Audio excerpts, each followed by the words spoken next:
केंद्र सरकारने 29 जुने आणि कालबाह्य कामगार कायदे रद्द करून 21 नोव्हेंबर 2025 पासून देशात 4 नवे कामगार कोड लागू केलेत। त्यांनी कामगार आणि उद्योग क्षेत्राच्या दीर्घकालीन मागण्यांना उत्तर देत भारताच्या श्रम व्यवस्थेत ऐतिहासिक बदल घडवला आहे।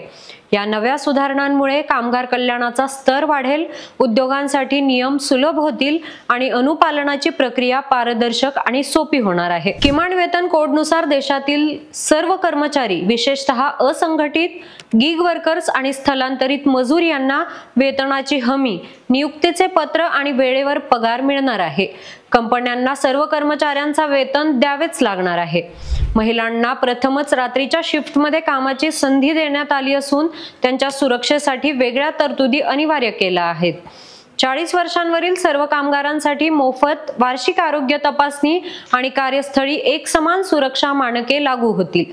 आता प्रत्येक कामगाराला नोकरीच्या सुरुवातीलाच नियुक्तीपत्र देणं बंधनकारक आहे, ज्यामुळे रोजगाराच्या अटी पारदर्शक होतील। फिक्स्ड टर्म म्हणजे वेळेत मर्यादित करारावर काम करणाऱ्या कर्मचाऱ्यांना आता फक्त 1 वर्ष झाल्यावरच ग्रॅज्युइटी मिळणार आहे। पूर्वी या दर्जासाठी 5 वर्षे काम गरजेचं होतं।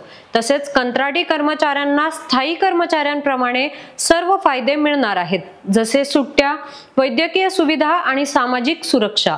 कामगार विवाद जलद मार्गी लावण्यासाठी 2 सदस्यीय ट्रिब्युनल असतील आणि सरकारकडून इन्स्पेक्टर कम फॅसिलिटेटर प्रणाली लागू केली आहे, जी दंडाऐवजी मार्गदर्शनावर भर देणार आहे। या कायद्यांमुळे भारतातील सामाजिक सुरक्षा कव्हरेज 19% वरून 64% पर्यंत वाढले आहे।